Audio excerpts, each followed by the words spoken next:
All right, we're going to get started here and continue this discussion um, relative to the essential role that melanin has uh, in our ascension.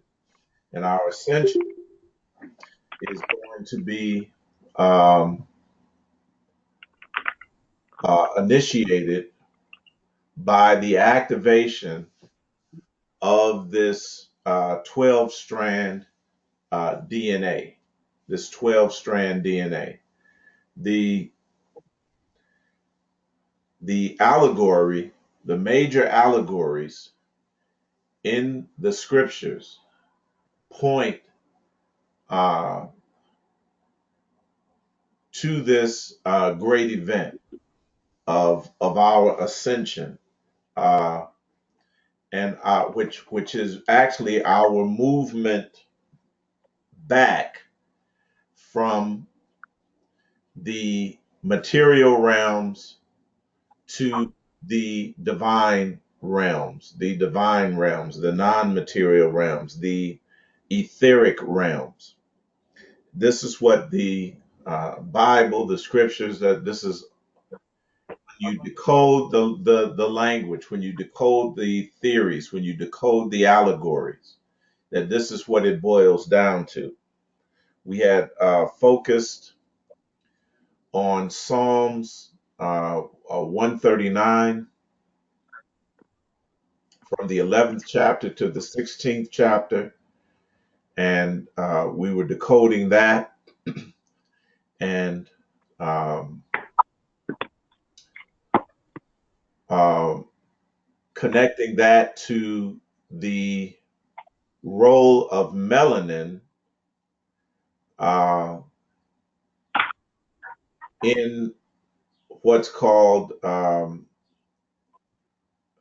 embryosis uh, in our mother's womb. All right. And it mentions that in the 13th verse, thou dost cover me in my mother's belly. And this covering is actually um, articulated very well by uh, Dr. Edward Bruce Bynum in the book Dark Light Consciousness, Melanin, Serpent Power, and the Luminous Matrix of Reality. And often, we go to this introductory portion, and we're going to begin here today uh, with the idea of looking at some other scriptures that speak of this process of activating this 12 strand DNA, activating, elevating our bodies. And I'm saying bodies, plural. We're going to find out why. Uh, to the ultimate level, optimum level of perfection and operation.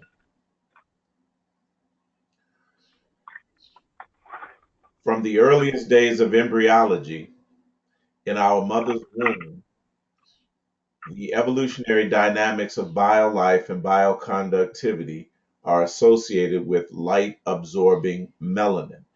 This melanin, when we emanate within the physical realms, we are covered by this melanin in our mother's womb. So when it says, Thou dost cover me in my mother's belly, it is talking about this process of melanin, melanin coming into play from the very inception into the physical realms. It is literally the first footstep of life, prima materia, as it extends out or elongates from the initial ball, the black dot or nucleus of Genesis after sperm and egg have united and begun to take form. This black dot, this idea of the black dot is very, very, very important. And there's a number of ways, if you're taking notes, write down the word black dot, because there's a number of ways that the scriptures refer allegorically to this black dot. Um, One of the more common ones is by use of the symbol of the eye, or the apple of the eye. All right. The apple of the eye means the centermost part of the eye, or the pupil. All right. Which is melanin, which is melanin rich. All right. So this black dot, this initial ball of melanin, refers to the eye. All right.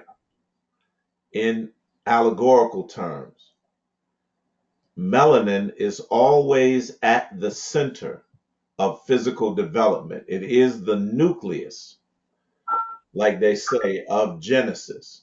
It is the uh, prima materia, always the first material that is present at the inception of life. The nucleus of the Genesis. It's also the nucleus of the cell, also the nucleus of the eye. In embryosis, or life in the mother's womb, the evolution of different endocrine glands, all the way up to the pineal gland, is intimately associated with the unfoldment of life before birth, and reflects the capacity of the emerging body to absorb and orient itself toward light. What we must realize that, and I'll quote another teacher here, Brother Panic. If you are not familiar with him, you really need to listen to some of his videos. He says that light is our currency. Light is our currency. And by that, he means that on the one hand, it's our currency like money. It's our most valuable commodity, light. And on the other hand, from an energetic standpoint, it is our connection to divinity, because ultimately we are essentially light beings. Light beings. In this early neural crest, melanin, especially in the vertebrates, grossly condenses and disperses to critical areas during the formation of what will later become the organs and hormonal endocrine systems.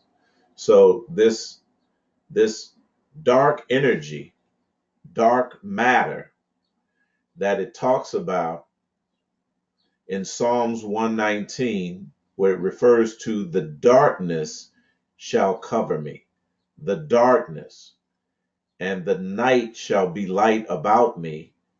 It's talking about this word darkness. It's talking about melanin in its cosmic form. In its cosmic form, dark matter, dark energy, dark consciousness condensing into physical manifestation in our emanation, and then having its expression as we develop in our mother's womb, at being expressed. So this is what we're talking about. When the scripture talks about us being fearfully and wonderfully made. This is the process. It's simply talking about the process of dark energy, dark matter emanating, or dark consciousness as well, emanating into physical form. And it begins to develop first as organs, organ systems, glands, gland systems. Are you all with me? And eventually turns into what is called an organism, the human organism. This is just melanin, dark energy, dark matter, dark consciousness, organizing itself within the physical realms, within the earth realm. So we have to look at our physical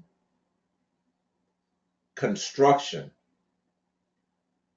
as an organism, as an entity, from the standpoint of energy first, because the physical aspect of it is merely an illusion. It's what our perception, our trained program perception, tells us that we are physical, that we are physical, all right? But ultimately, the ultimate reality is that this is an illusion, that our ultimate essence is this dark energy, this dark light, this dark matter condensing itself and giving us the illusion that these things are physical. So we've been saying that perception is everything. Perception is everything. And we have to start viewing the body and perceiving the body in a much more different fashion than we have been programmed to. We are energetic beings, dark energetic beings, dark energy, dark matter, dark consciousness.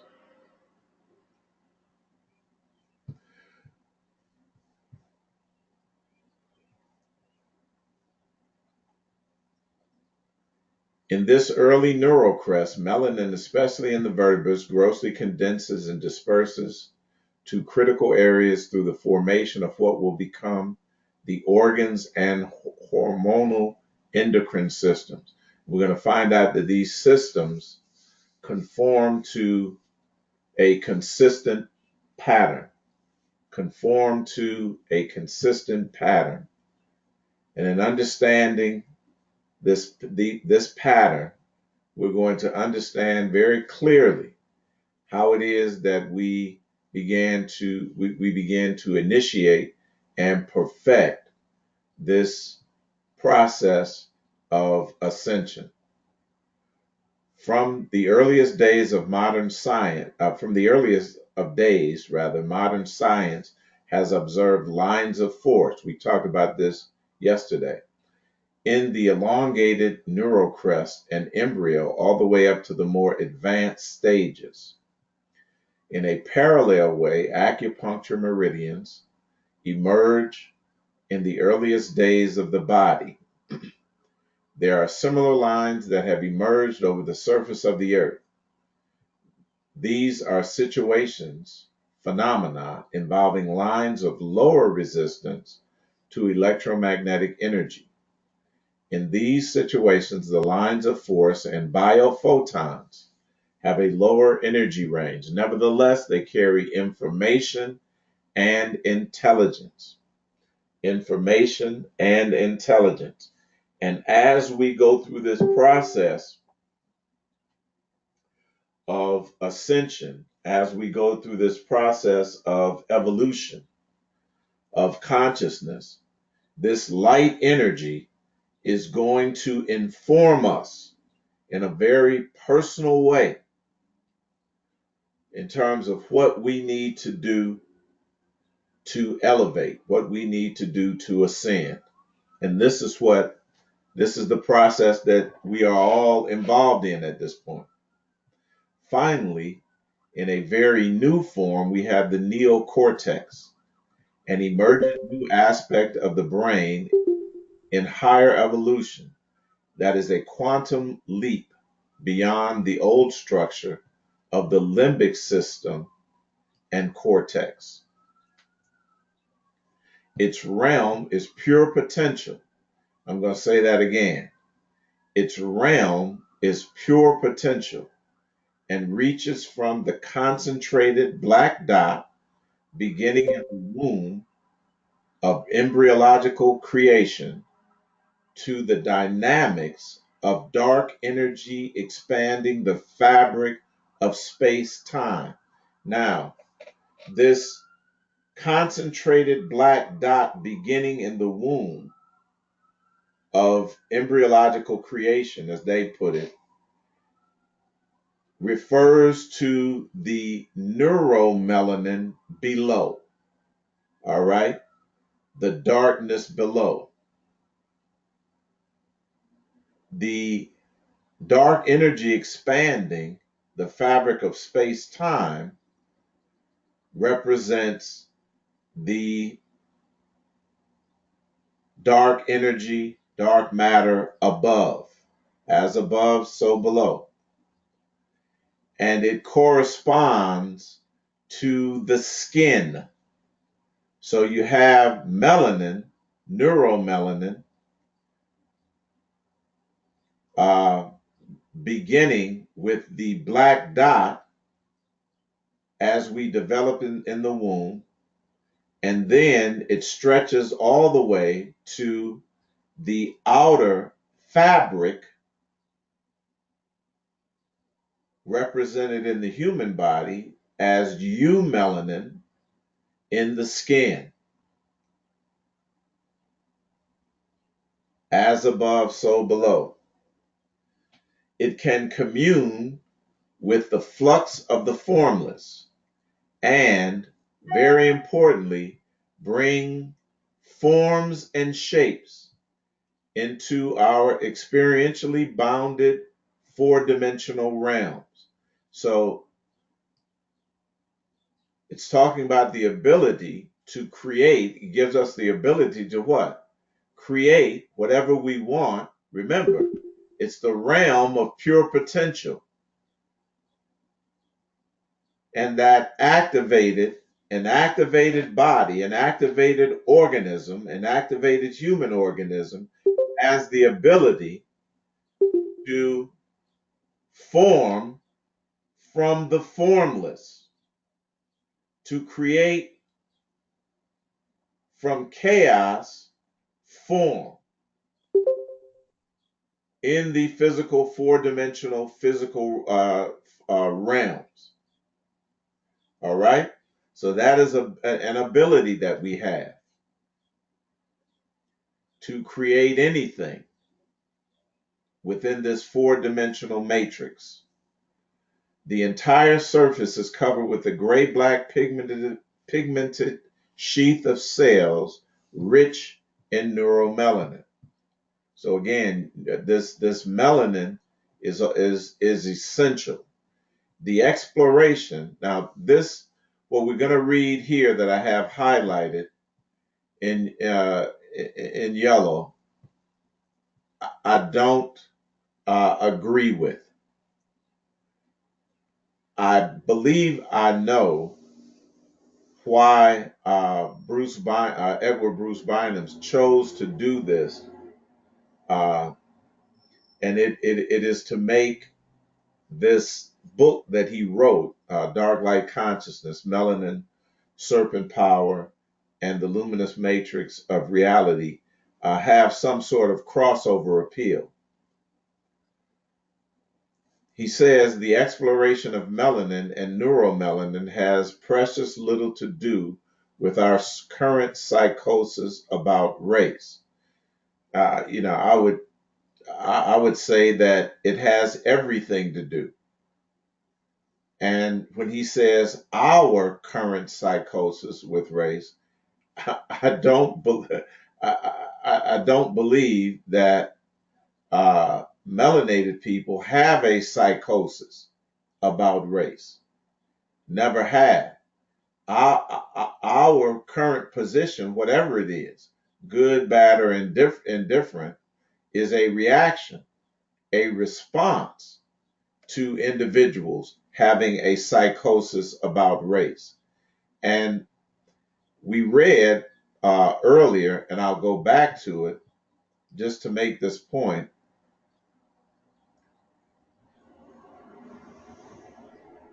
about how science dealt, from a historic standpoint, dealt with this idea of melanin in melanated people. And I'll read, in Europe before the 17th century, notions about the origin of human skin color were based largely on myths and fanciful stories passed down through the ancient world. The stories focused on providing explanation for the blackness of Africans. Here comes the psychosis. Europeans with an ethnocentric perspective thought that it was necessary to justify the darkness of outsiders rather than to explain their own paleness. Blackness of Africans was considered like a disease in Europe from the 17th to the 24th centuries, and in the first half of the 20th century.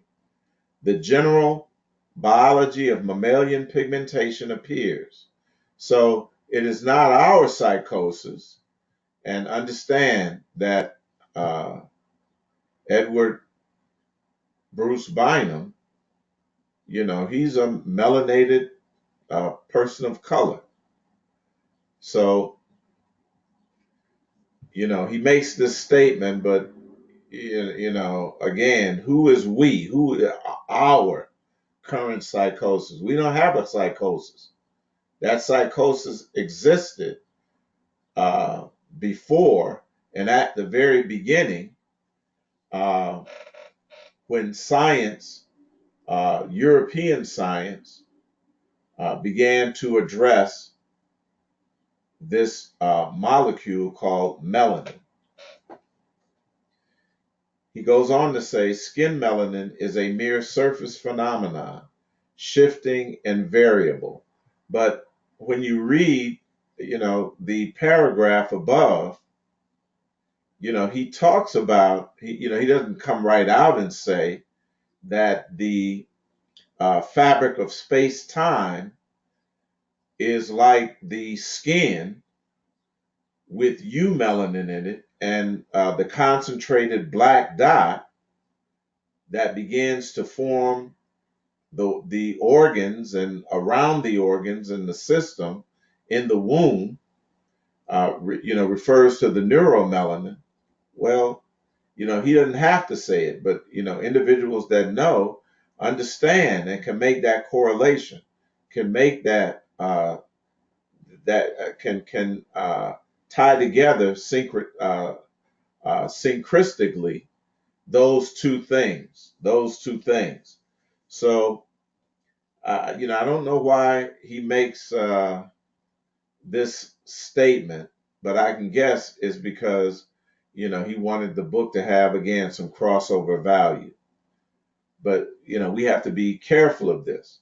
Brain or neuromelanin is a deep structure phenomena. True.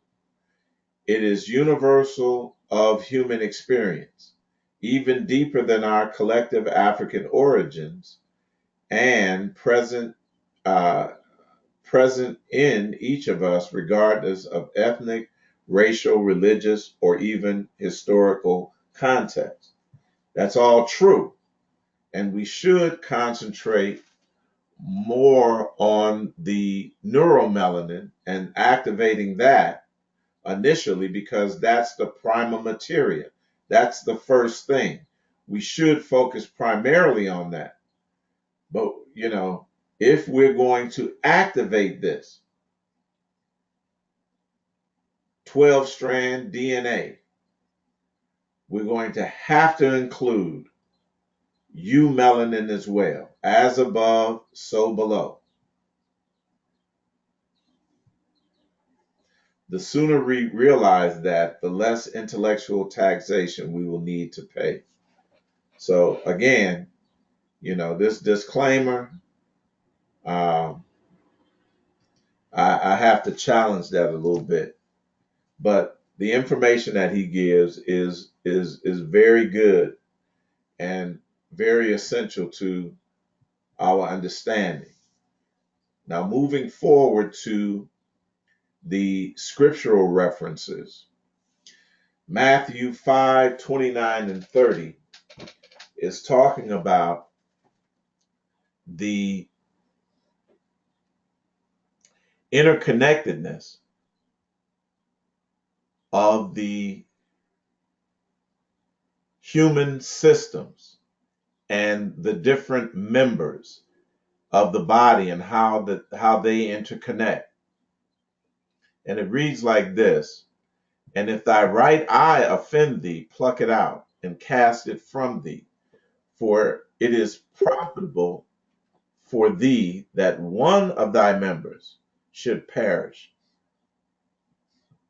and not that thy whole body should be cast into hell." Now, what this is talking about is the fact that we have to recognize, again, primarily recognize how everything is connected, how all of the from the cell upward, how everything is connected, and how everything relative to the human bodies, again, plural, must work in harmony, that we must see them, we must perceive them as an organic whole. So if the right eye, it says, offend thee, pluck it out. So that, if it's out of balance, that it's going to be a weak link in the chain, that we must perceive ourselves as an organism, as a united whole. Yes, separate, but as a united whole.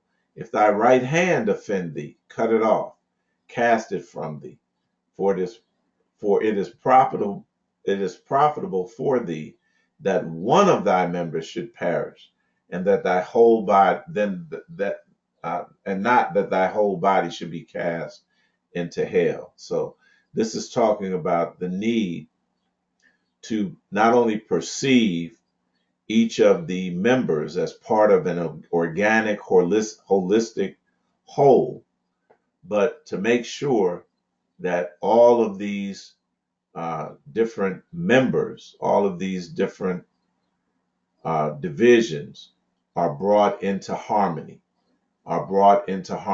Again, we are the control above the gene. It is actually our consciousness that is controlling this, our activated consciousness that is controlling this. Romans 6, verses 5 through 14. For if we have been planted together in the likeness of his death, we shall also in the likeness of his resurrection. When we are talking about the resurrection, we are talking about the ascension, okay? We are talking about us in our fully activated state. So the former perceptions, the former ways of thinking must be put to death. The former programming, like the right eye and the right hand that offends, that we have to cast it away, that we have to cast that thing away. We have to do away with it, allow it to die, kill it, crucify it. Knowing this, that our old man is crucified with him, that the body of sin might be destroyed, that henceforth we should not serve sin. Now, again, the only sin that the ancients recognized, the only evil that they recognized, was humanity, meaning human thought, human perception. Perception from what? A human standpoint. We have to elevate to a divine perspective in order to occupy the seat of control that is above the gene, that is above physical and material humanity.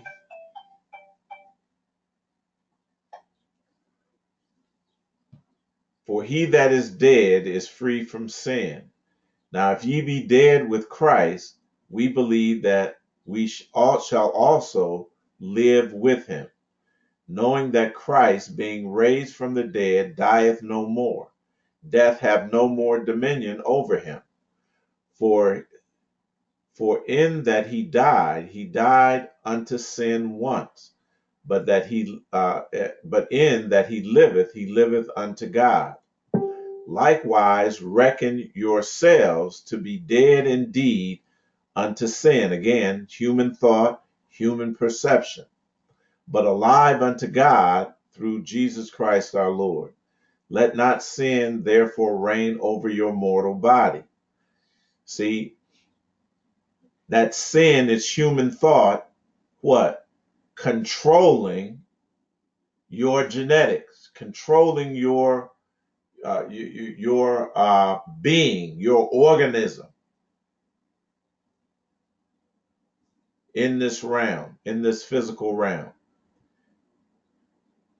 that ye should obey it in the lust thereof. Neither yield ye, listen, your members as instruments of unrighteousness unto sin. So don't act human as well. This is not talking about right or wrong, good or evil. I'm going to show you.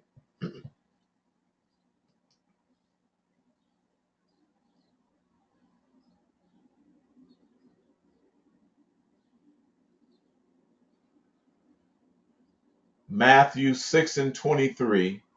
But if thine eye be evil, thy whole body shall be full of darkness.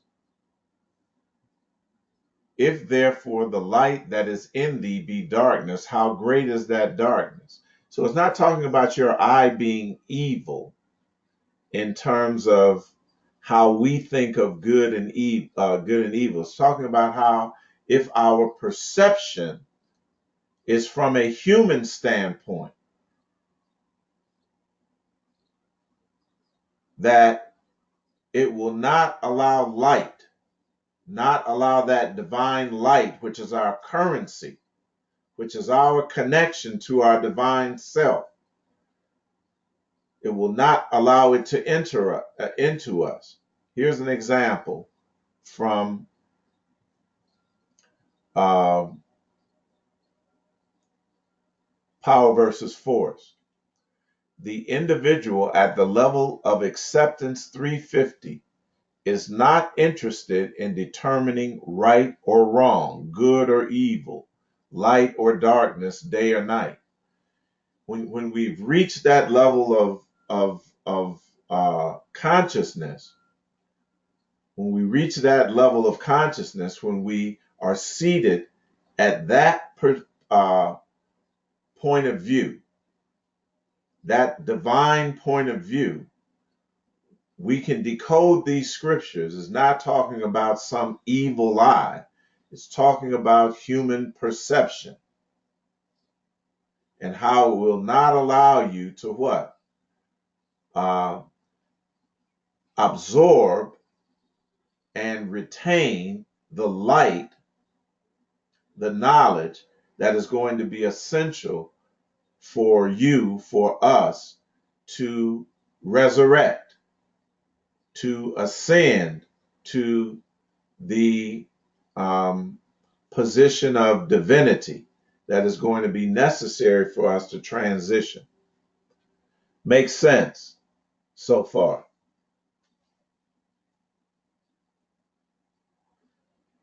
Okay. All right, everybody on board?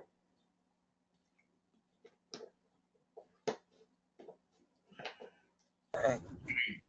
All right, Okay, Eitai. all right.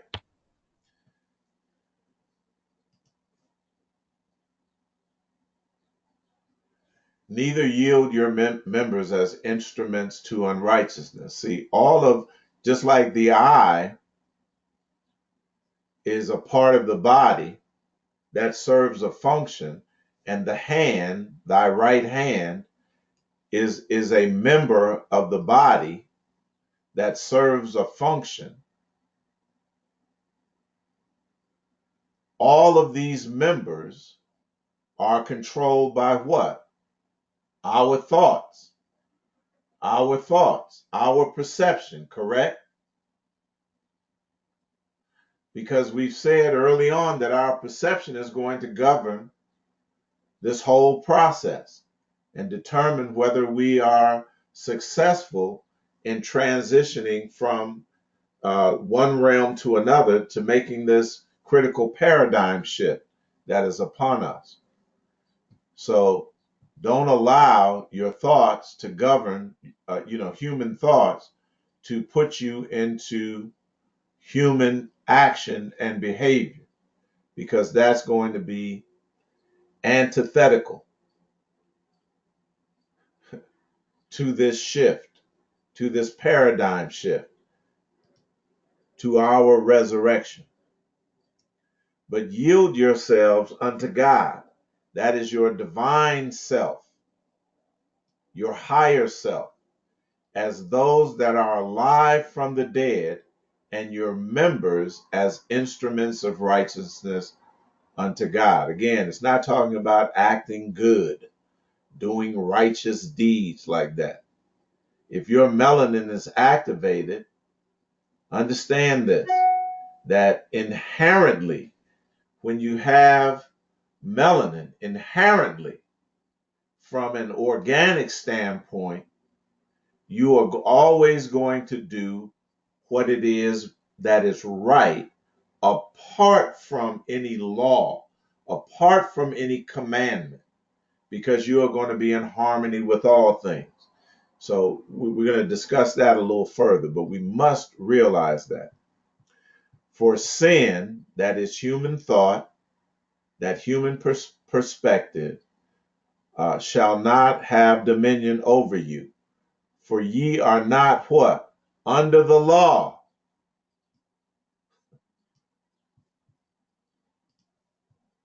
but under grace. All right? And, again, we're not talking about this from the traditional religious belief system perspective.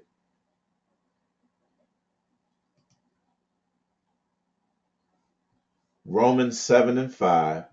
For when we were in the flesh, that meaning when we perceived ourselves as mere humans, mere flesh and blood beings, the motions of sins, which were by the law, did not work, did work in our members to bring forth the fruit of death. That's what we were talking about yesterday. And this law, as it's being spoken of here, is the law of duality. It's the law of duality. Let's work backwards. It's talking about the motions of sin.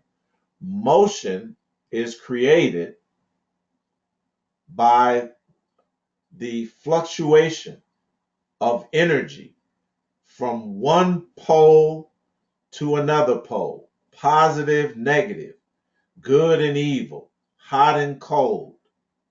Are you all with me? That is that never ending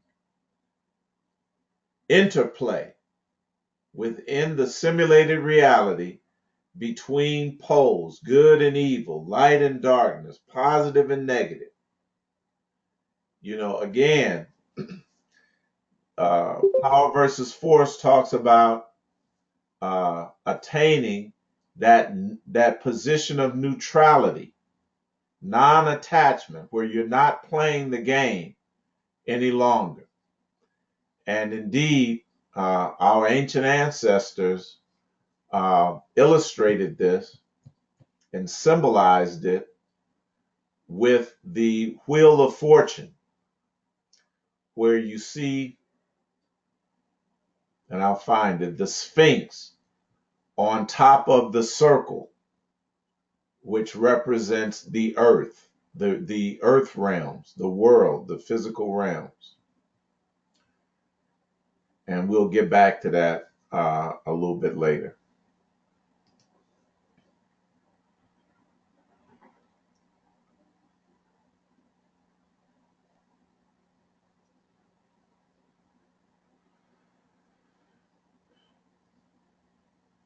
So let's take a closer look at this so-called physical body. Now, we've already said that there are seven systems that compose the physical body, that compose the physical organism. The outer layer system of the skin, which is called the integumentary system, moving to the inner systems of their inner and outer respiratory system, the deep structure skeletal system, the inward muscular system, inner and outer system of the digestive system, the inner and outer organs of the digestive system, the inner system of the circulatory system, and then the inner and outer system of the nervous system. So those are the seven major systems, or the seven primary systems, that make up the so-called human body. But we know that the expression of what we call physical or human body is a result of this dark energy, dark matter expressing itself within the material world. Everybody with me?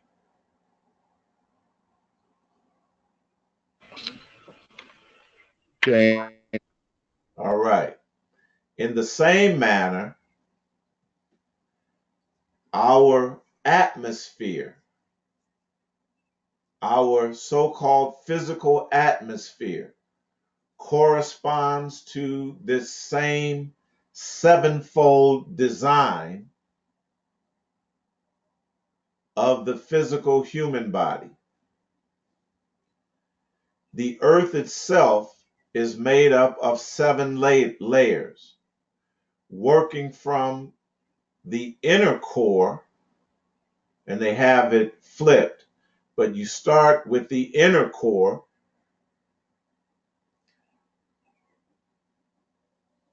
moving outward to the outer core, seven layers, till you get to the upper and outer crust. It reflects perfectly and corresponds perfectly to the human body. The earth like the human body, is a living organism, is a living, thinking, conscious organism.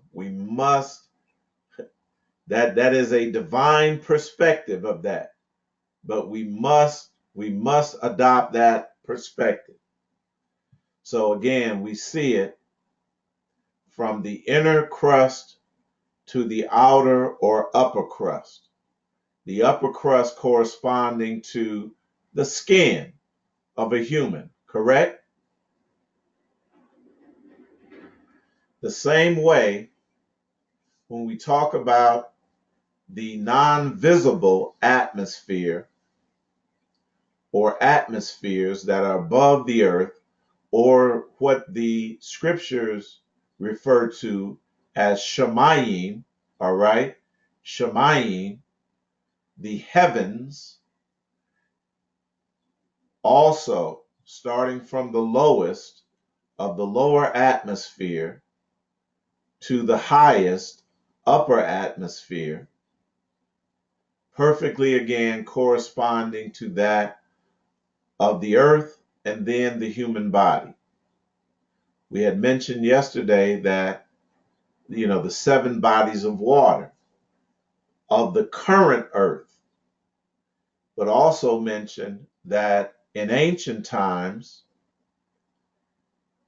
when there was a single landmass, that the ocean was just an endless river that flowed within this landmass. They mention Eurasia and Africa here, but once you look at the map, it wasn't really a Eurasia or Africa like that.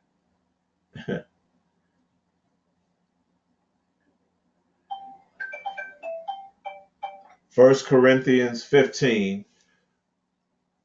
referring to now this raising up or ascension into this higher dimensional form, family, that we all must do. First Corinthians, the 15th chapter, deals with it this way, starting from the 35th verse, reading down into the 44th verse. Pay very close attention. But some man will say, "How are the dead raised up?" Now, we've already talked about in Romans 6, what? Being planted together with Christ in what? His death.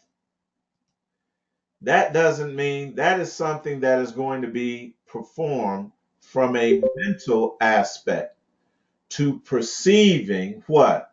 The old program, that we're not going to what? We're going to be dead to that. And that we are going to assume the perspective and the perception and the point of view of divinity. This is the only way that this is going to occur. So this is not talking about individuals so much that are physically dead. How are the dead raised up, and with what body do they come? Thou fool, that which thou sowest or plants, in the case of Romans 6, being planted together or being sown together in the likeness of death, that which thou sowest is not quickened except it die.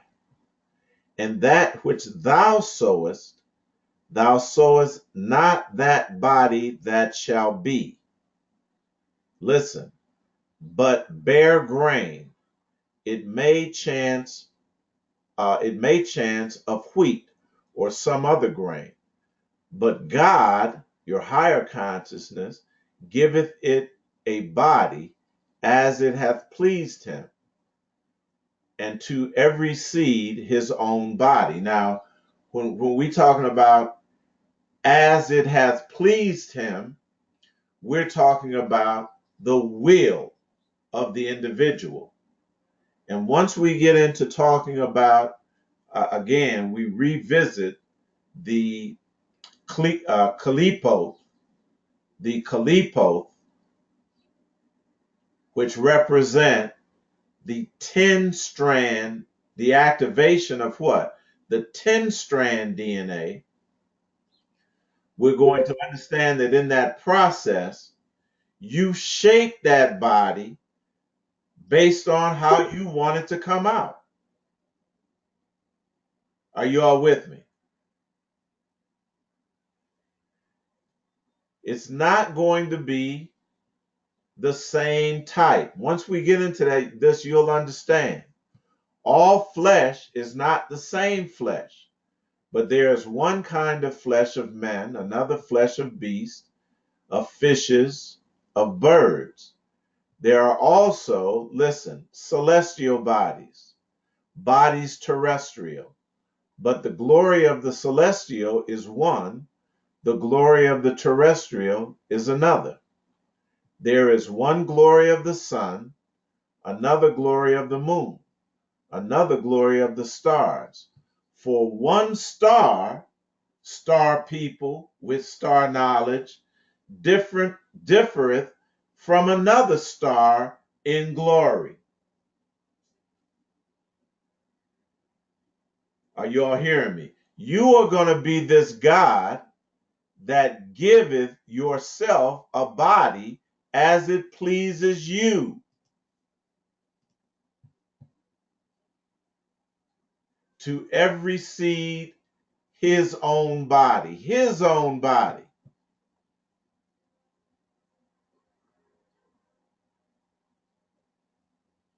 One star, star people, differeth from another star in glory. Glory means in appearance, in manifestation.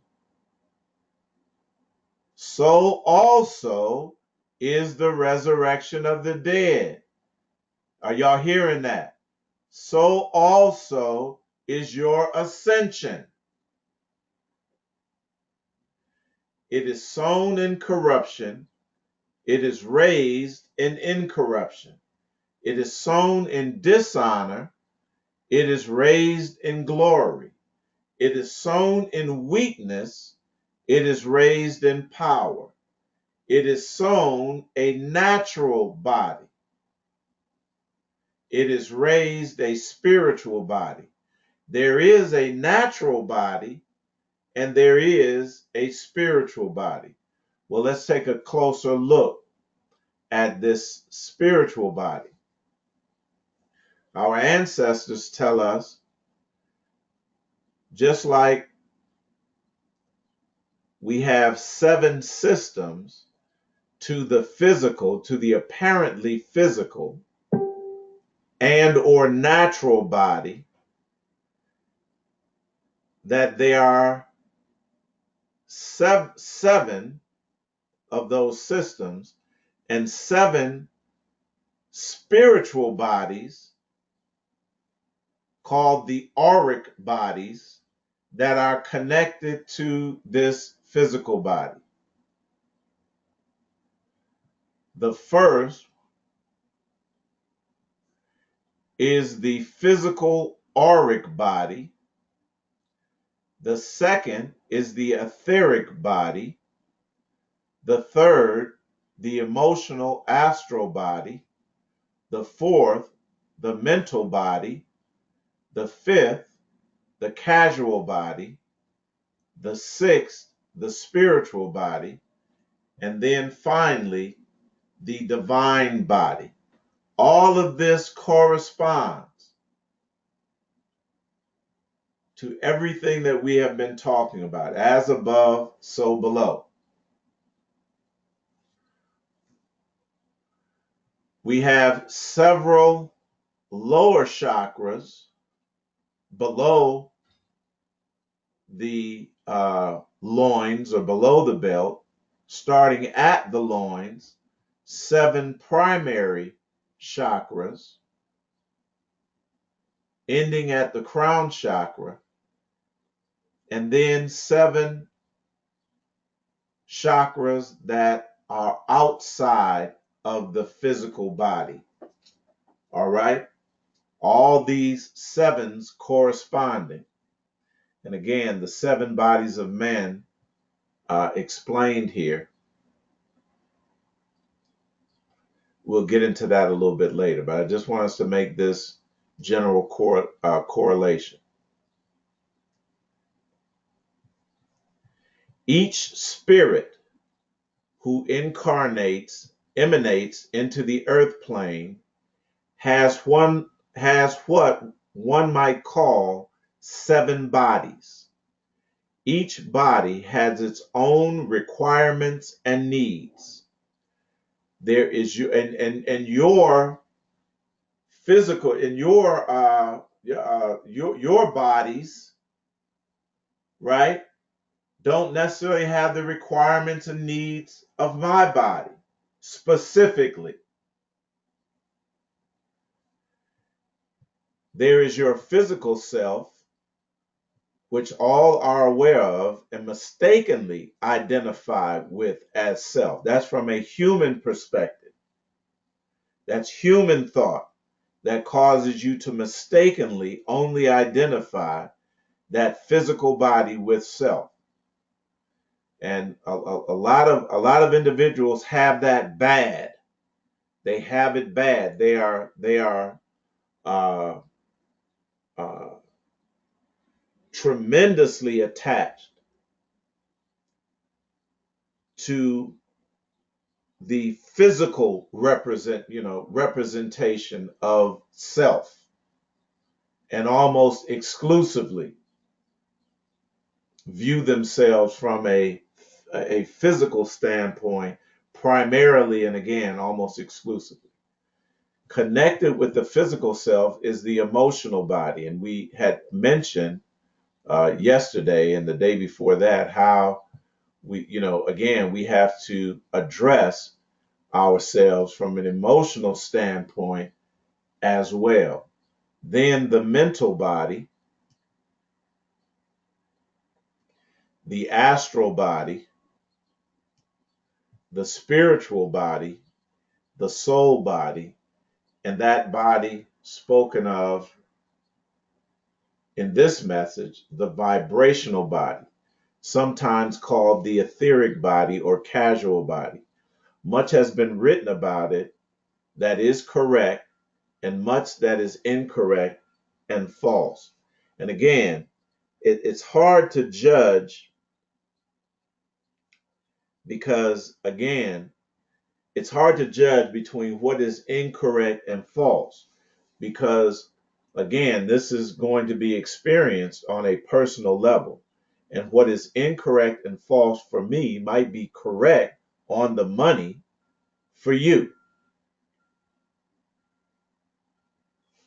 because we're going to each give form based on our individual differing star bodies. All right? And the knowledge that we have at hand. The purpose of the vibrational body is to receive information by way of vibrational frequency from the individual's higher wisdom, that is the Father that Yeshua talked about, Jesus talked about in the gospel, or what we just simply say is the higher self. The higher self. And that higher self is really it's almost uh, a misleading term because it's actually the innermost self. But we'll use higher self because a lot of our thinking is oriented toward the linear, and not the spiral or cyclical or circular.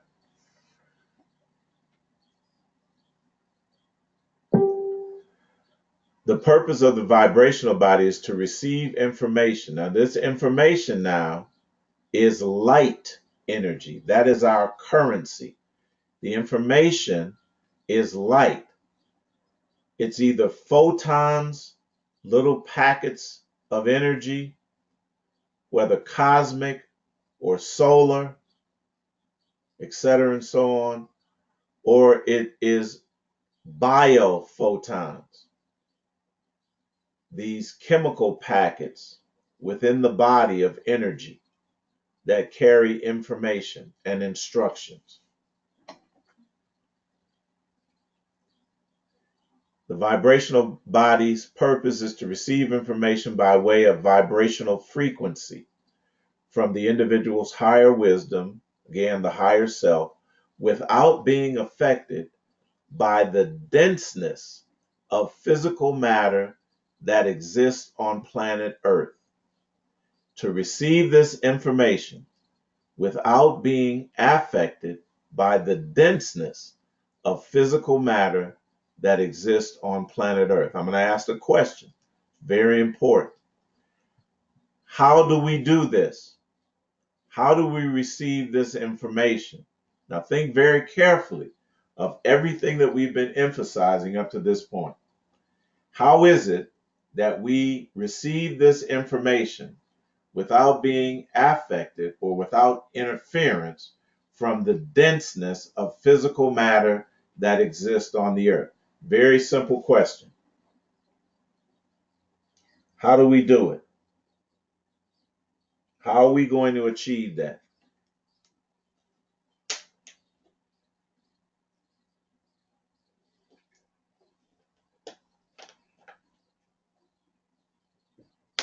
I walked away for a moment. Would you give me that question again, please?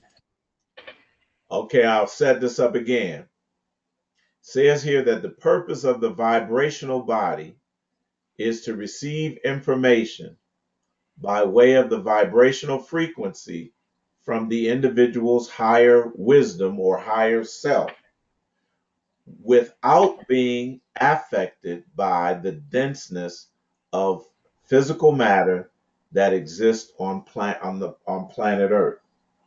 The question is, how do we achieve that?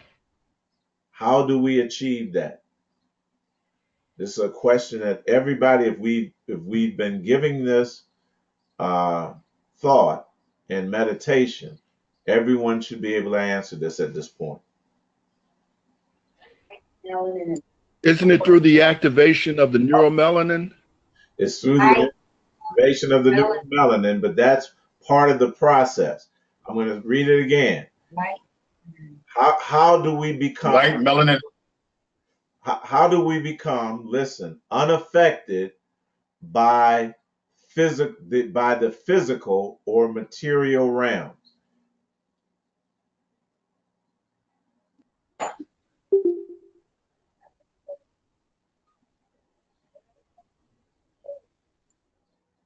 We got to cut that material realm loose. Yeah, got to cut. Absolutely. How do we do that? Huh?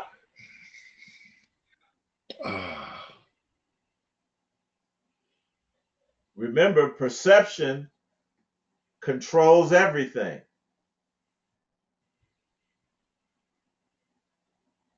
We've said it over and over again, family.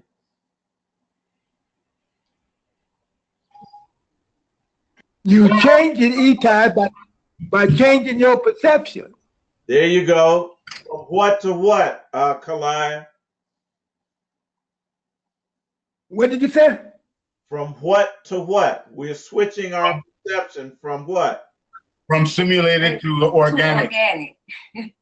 All right, simulated to the organic, but and you all are all around it, but very simply switching our perception from human, physical, material to what? Divine. There you go. There you go. Other than that, you're going to be affected. That information, getting that information on how to change your vibrational frequency and how to increase it is going to be affected by human thought. By human thought. Y'all with me?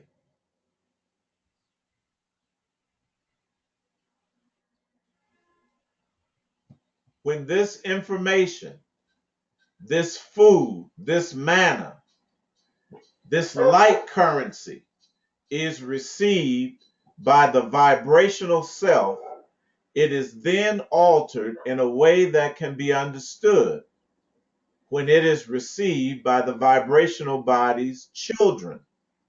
That is, the mental self, the emotional self, the astral self, and occasionally by the spiritual self.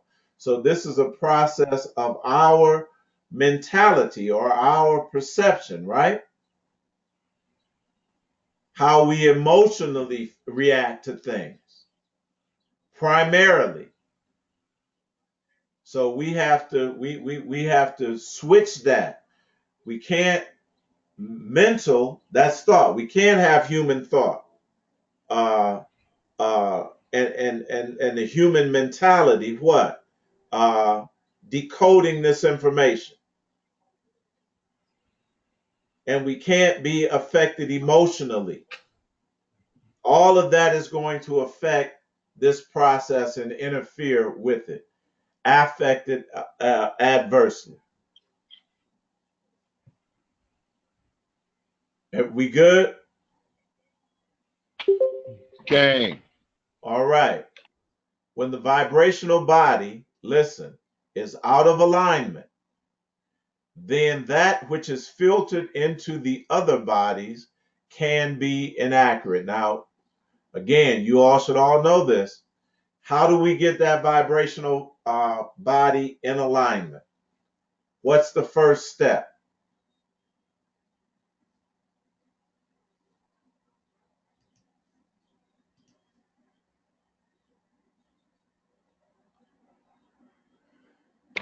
Look, what's the first step? Where do we start? Look on the screen. Where do we start? How do we start to get in an alignment? 7 chakras. Absolutely. What do we do? What do we do with the chakras? We activate them by listening to the solfeggio frequencies. There you go. There you go. See, I want us to start interacting with the information in a way that we understand the process. We understand what we're reading. This is this light that we are being given. But we have to interpret it in a way that is going to do what? Produce results. Mm-hmm. Produce results. So the first step, like we said, we ended the last several classes like this. Focus on getting these chakras what? Activated, cleansed, repaired, whatever is necessary. Because these are going to correspond with what? These are going to be the energetic controls to different so-called physical organs, and organ systems, correct? Right. All right, so that's the very first step. We're on that 7. We got to deal with these 7. Are y'all with me? Can't Ty. Hey. We got to deal with these 7 first. Get the energy. Look, make sure we're plugged into the wall. Make sure our power make sure our power source, that all of our batteries are good, right? Mm-hmm. That's where we began. Uh-huh. That's where we began. Bear with me.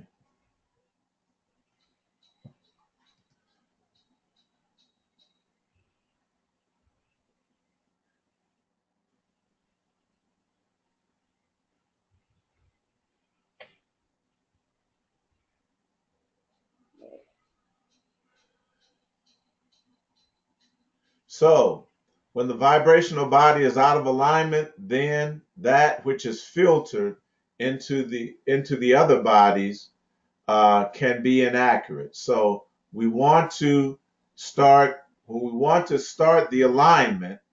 We start where? Making sure these are cleansed, activated, balanced, etc., and so on. Y'all with me? Okay. The vibrational body is partly responsible for the psychic and intuitive information that self receives or can tap into. Which chakra is responsible for receiving psychic and intuitive information?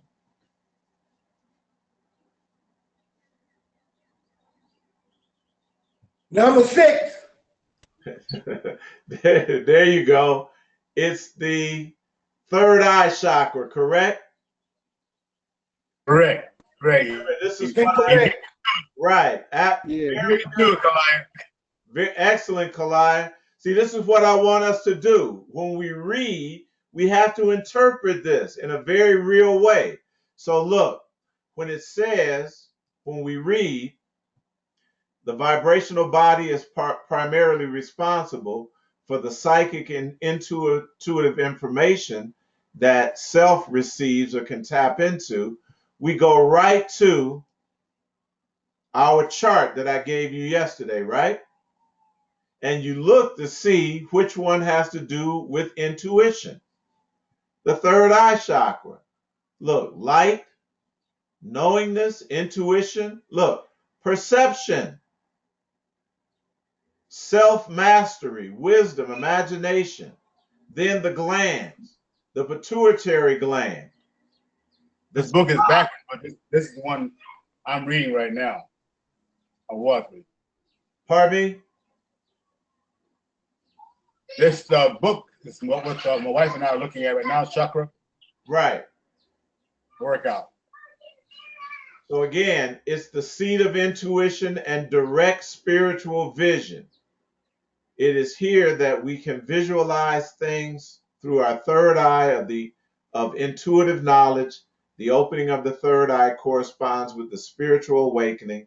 It is the chakra of forgiveness and compassion. Now, so when we read this, then we know it's right away that it's referring, as soon as it says receiving psychic intuitive information, we know that's the third eye chakra. It is also a gateway, as it were, to the higher self and higher wisdom, universal understandings, and beyond. So when we read that, we know that that is automatically talking about what? The crown chakra, which connects us and unifies us with the higher self, with divine wisdom, closely connected to the pineal gland as well. So we understand in a very practical way what we have to do to activate our bodies and to bring them under our control. If the gateway is not fully open or aligned correctly, one cannot have the full benefit of its abilities.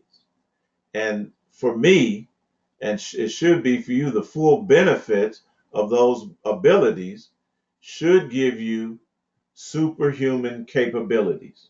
Are y'all with me? Okay. No less. Okay.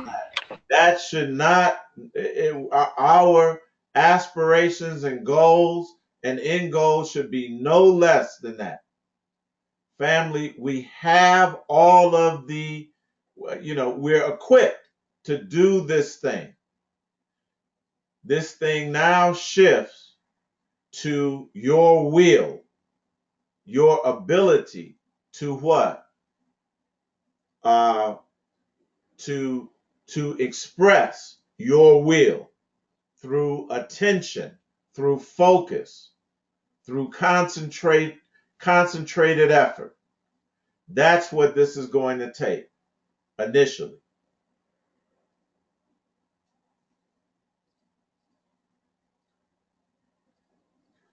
The chakras are depicted symbolically as lotus flowers, each having a particular number of petals and a characteristic color. The lotus symbolizes the three stages the aspirant must pass through in spiritual life. And these three stages, we move from ignorance to aspiration, that is breathing in this knowledge, coming alive, the first, and then to illumination. That is in gathering that light, activating and in gathering light, information, knowledge from our higher self. It represents the spiritual growth from the lowest state of awareness to the highest state of consciousness. From the lowest state of awareness to the highest state of consciousness. So these sevens are always the beginning point, family. These sevens, which correspond to what? These seven energetic systems, or centers rather, that correspond to the seven systems of the physical body. So even in the scriptures, and I have these arranged from in purple to red, just like the chakras are. These scriptures. And on the seventh day, God ended his work which he had made, and he rested on the seventh day from all his work that he had made. 7 days shall you offer an offering made by what? Fire. Fire. Now remember, it goes from ignorance to aspiration. That means breathing in and out, right? To what? Illumination. So if we follow the Bible narrative, it goes from the unformed, right? Tohu vabohu. Are you all with me? To the fact that God said and God breathed, ruach, right? Aspiration to what? Light, fire. That's illumination. 3 basic patterns that you are going to find throughout the whole scriptures. In an allegorical sense, in a symbolic sense, but it follows these this movement from ignorance, you know, the fact that you are unaware, unconsciousness, right, to awareness, aspiration, where you start to breathe, to illumination. 7 days ye shall offer an offering made by fire, illumination, illumination unto the Lord, and on the 8th day, new beginning, shall be a holy convocation unto you, and ye shall offer an offering made by fire. Are you all with me? It can only be made from the point of illumination on the 8th day, the new beginning, the ascension, the resurrection. Unto the Lord it is a solemn assembly. Ye shall do no servile or human work therein. Are you all with me? Can y'all see it?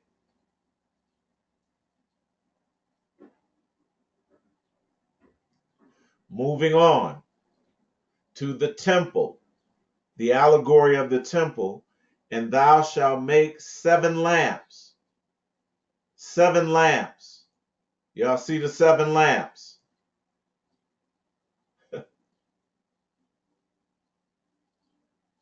And they shall light the lamps thereof, that they may give light over against it. Remember, light is your currency. Light is your currency. Your instructions are encoded within the light, so that you do what? You're able to give greater light, because that's what's coming. That's what's going to be necessary.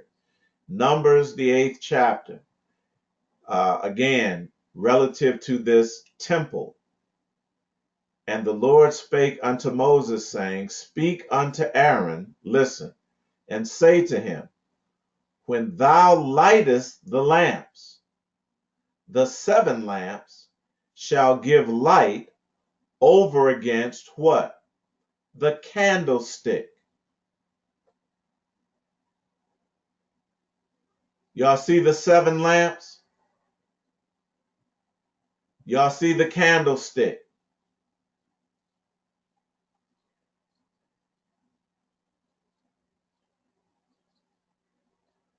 Y'all see the 7 lamps? And y'all see the candlestick? Hey, Listen to the instructions now. When you light these lamps up, they're going to do what? Give light over against the candlestick. They're going to light that candlestick up. Why? Because that serpentine energy, once these things are lit up, it's going to in turn cause what? That energy to rise, and the rising of the energy is going to be corresponded to illuminating these more. It's going to rise up to the spine, and it's going to send light. It's going to light this candle, and it's going to send light shooting into the heavens. Are y'all with me? That's you in your illuminated state.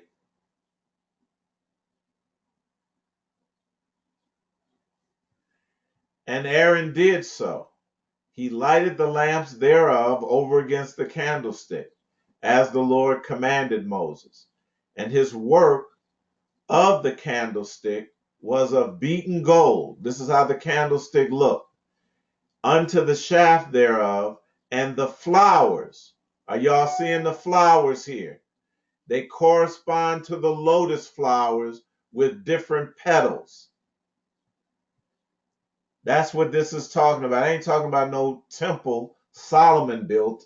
It's talking about the temple that you are, and how to power this temple, how to ignite it, how to illuminate it. And the shaft thereof unto the flowers thereof was of beaten work, according to the pattern which the Lord had shewed Moses. So he made the candlestick.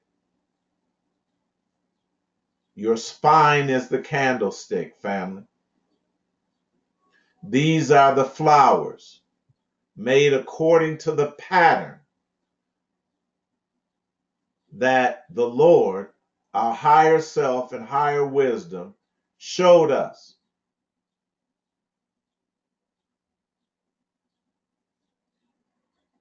Now I'm going to stop here. I'm going to pause here, ask if there are any questions or comments before we go forward.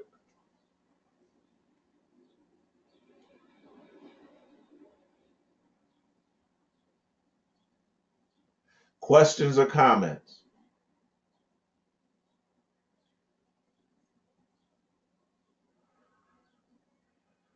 Okay. So we got to wonder then where are we currently in regards to related to the chakras. We got to, I guess we have to look at ourselves and make that determination. you're absolutely correct. That was just what I was going to tell you. You have to know exactly where you are in the process and make that determination. And then just start wherever you feel that you need to start. You know, generally it's going to be, generally speaking, rather, is going to be dealing with these chakras to one degree or another. So, as we see, the 7 primary chakras and their relationship to the spine, right? And we know that once this energy, this Kundalini energy, this serpent energy is illuminated, what is it going to do? It's going to wind up this spine and illuminate us by igniting the crown chakra. That means we are the primary process of illumination has been achieved.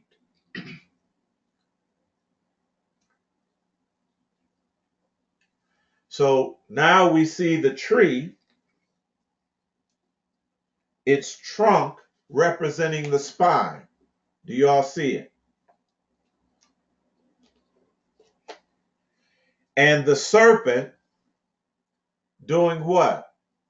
Winding around the spine that corresponds to the Sephiroth, which correspond to the chakras.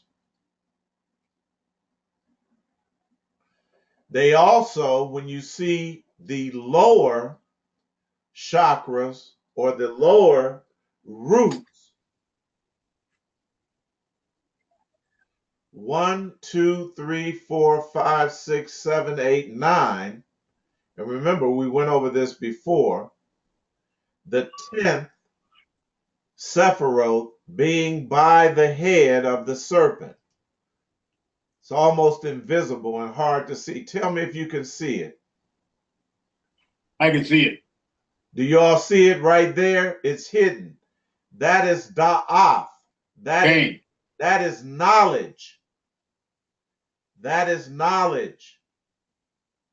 That is the knowledge of good and evil that the serpent in the allegory told the feminine aspect, communicated to the feminine aspect that if you obtain this knowledge, what? Your eyes would be open and you would be as God. So the first step is to deal with these chakras, these energy systems. Make sure they are balanced. Make sure You they're know, clean. Make sure they are healthy.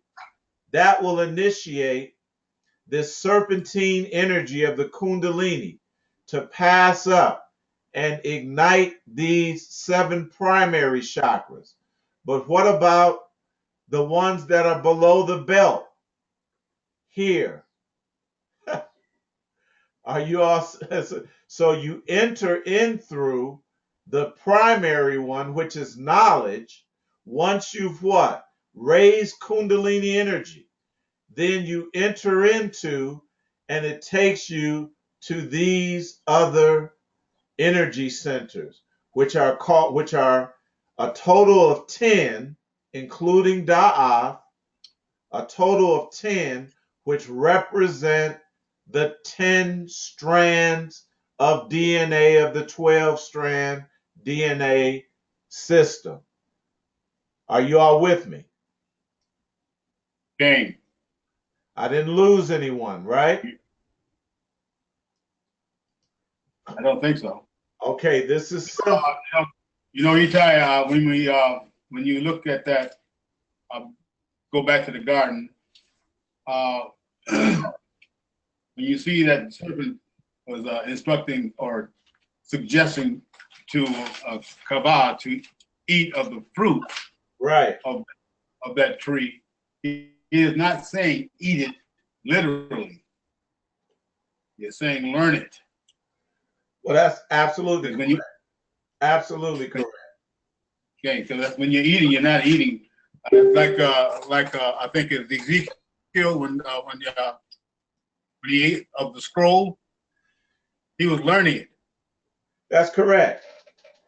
And we're going to talk about that scroll, and it's sweet in the mouth and bitter in the belly. We're going to talk about all of that. And we talked about Correct. unraveling, this process of unraveling the DNA and then rewinding it, unwinding it, getting the information out, and rewinding it. We dealt with that. So let's just move through this general process now. And we're going to understand how to activate these hidden 10 strands of DNA. And we're going to do that primarily the same way. Listen very closely. These hidden 10 strands are what's referred to as Kellypote or Kalipote. All right? Kellypote or Kalipote, however you want to say it. This represents the dark side or inverse of the Sephiroth. The Sephiroth is the ancient Hebrew system of Kabbalah in relation to numbers, spheres, and most importantly, areas of energy, energy centers that are within you. The Kellypote or Kalipote is a map to the spheres and energies of what they refer to as demons and shells of the dead. These shells may be embodied with life. Listen, this is what we read about. That God gives it a body as it has pleased him, and every seed its own body. The reason that they're talking about these things as dead, meaning that they are hidden like seeds, ready for you to do the work of activating them.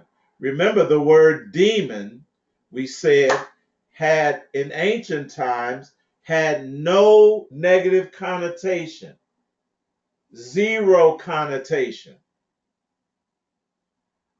of negativity. That demon just means genius, your genius, unactivated. It will give you the ability to what? Demonstrate divine power in the physical earth realm. Hence the word demon. Absolutely. Demonstrate. That's correct. We went over this several times. We're going to go over it again. Okay. These shells may be embodied with life by the sorcerer. You are the sorcerer who uses his or her, it says consciousness, but we're going to say intellect. It says mind rather, but we're going to say consciousness or intellect. All right? To fill them. You're going to fill them by knowledge. The goal of the sorcerer, listen, is to find and empower these dark spheres. What is a dark sphere but a black dot?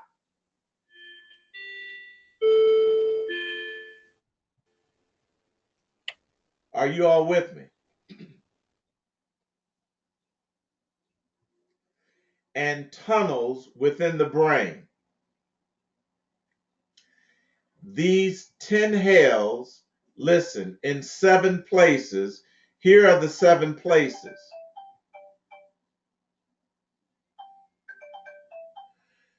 Here are the 7 places. 1, 2, 3, 4, 5, 6, 7.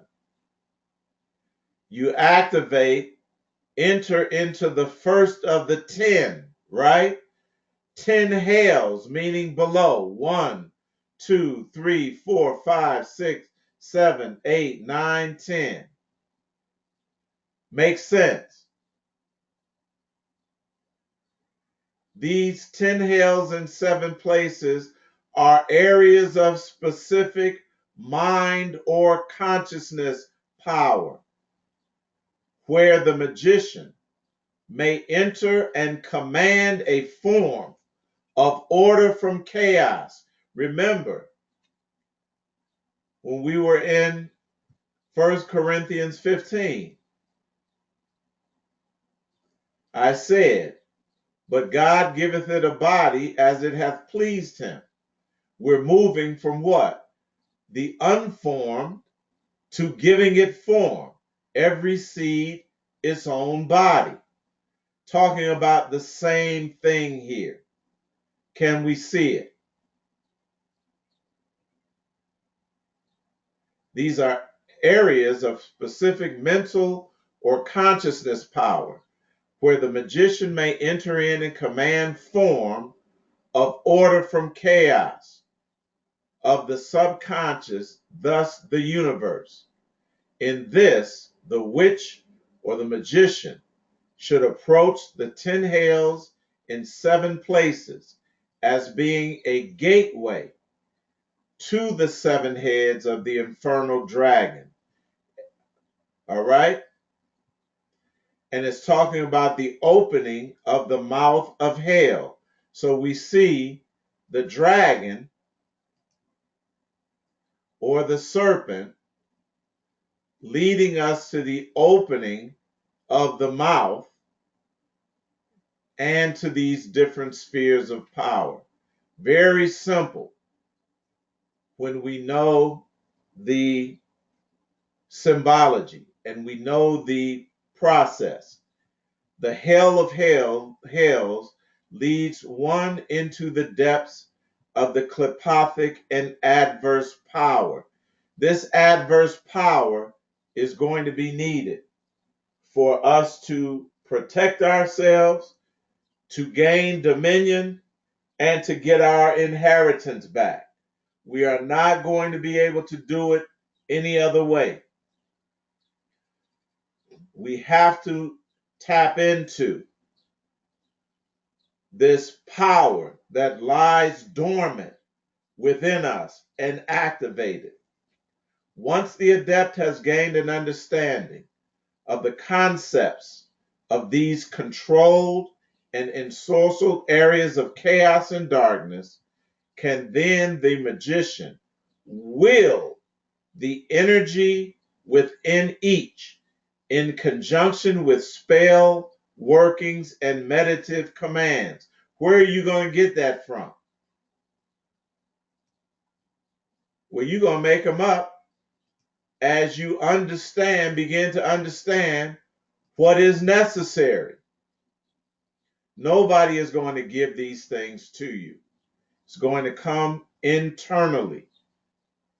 And it's going to be revealed to you as you what? Ascend into higher and higher aspects of more refined light.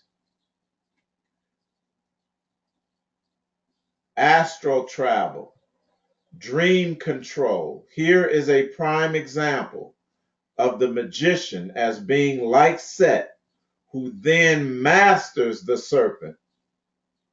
In mastering the Kalipo, the magician, a manifestation of Set, holds the power of the Kalipo, the power of the serpent. In these emanations of the tree of Da'ath, knowledge, death, you will find knowledge of both good and evil within, and you will then become as a God, as divinity, as the creator. not a creator, not a co-creator, the creator of your own reality, of your own atmosphere. The Kalipoth is a living map of consciousness and the very power of the darkness of mind, or the darkness of consciousness. The power of dark energy, dark matter. The Kalipoth is a place of shells, hence the meaning of the word, relating to the chthonic depths of the earth and the spirit of man. All that you do with Liber Yahuwah should be results oriented. This is why we're going over. This is why I'm asking you the questions, so that you know, once as you read the material, as you come into greater and greater manifestations of light, as you begin to possess it, that you have a practical plan, or the ability, the capability to formulate a practical plan of what? Self-activation, self-ascension, self-resurrection. It is not going to come from an outside source. It's going to come from within. As we close, these results are namely the obtainment and retention of individual power and strength. Thus, to become as God, to become as God, refers to the ability to self-generate, self-operate, or self-maintain, and then to destroy. Then to destroy when it's no longer needed. And then you take another form. You take another form and a higher expression, moving into higher realms. All right? So we're going to end this here and open this thing up for questions or